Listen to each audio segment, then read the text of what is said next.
Okay, something different for you today. Dun, dun, dun. It's a movie review. I couldn't help myself. I think about this a lot. I watch a lot of Turner Classic Movies. I like old movies. If you watch older movies, it's fascinating because there's the subplots can be very informative. I want to do one on Dr. Zhivago, which I will do another time. But this is The Great McGinty, 1940. It is a comedy, but it's not like a laugh a minute, kind of comedy, like what you're used to today, because people's attention spans and everything. It's more cerebral, but it's great. So because it covers corruption, how organized crime basically put people into office to greenlight projects that really built the country. Every major city, bridges, schools, everything were built through getting taxpayer money, but you got to talk the people into spending that money. So what they do is they find somebody that's a good communicator, and then they put that person in office, and then they greenlight these projects, and then all these unions get these jobs, but everybody makes money, and in the end there's a good thing for the community, but people are cajoled into it. It's all about graft, really. But the thrust of it is there's this bum on the street. He's at a soup kitchen.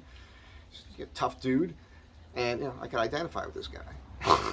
And he's told he can make $2. Just go in the back. So he goes in the back, and he's told all he's got to do is, it's election night. All he's got to do is go vote for this. As a matter of fact, the whole soup kitchen is set up to get votes.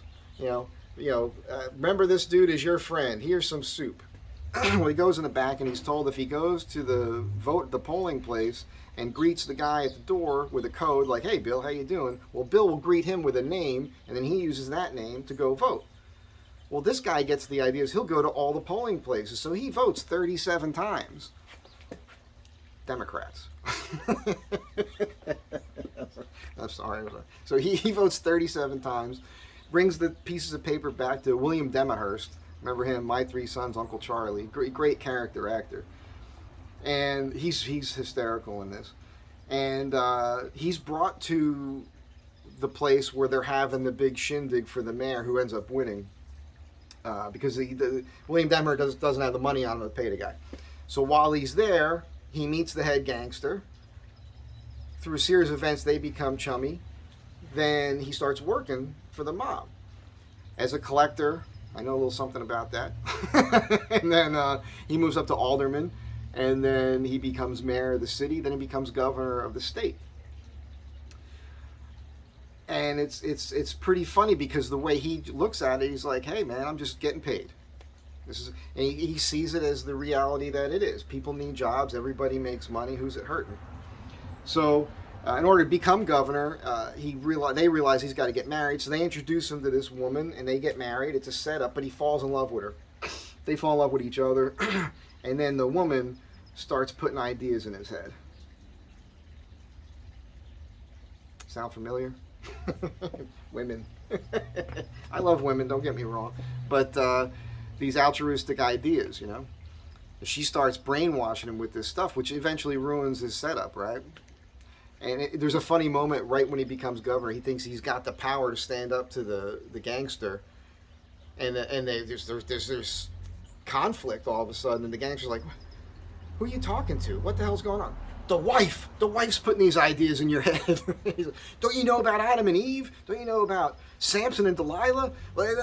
Which is great stuff, because we are reminded through ancient stories to beware of what women do to us.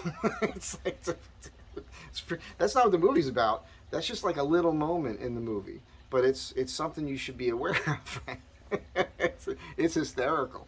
But I could not recommend this movie more. It's interesting with Turner Classic Movies. They play movies often. A movie will come on at a time when there's something going on in our country or the world, and there's something going on in that film that really lays it out for you. And it goes against the grain of what Hollywood kind of promotes these days. That's the interesting thing. It seems like there were more freedom-loving, capitalistic-minded people in the business back then. A lot of those guys back then were, 1940 was before the war, but a lot of those guys, the older guys, were fought in World War I. And as we know through World War II, I mean, Jimmy Stewart, Clark Gable, a lot of guys were, Lee Marvin. I mean, there's a lot of guys that were veterans and actually fought in the war. Anyhow, great movie. The Great McGinty, 1940. That's it. Have a great day. Be good to one another. Watch those old movies. And I will say, they've been playing Dr. Zhivago a lot over the last six months or so. And the subplot of that is the birth of socialism, communism. So I'm going to do one on that one too, because I think you should watch that. Have a good day.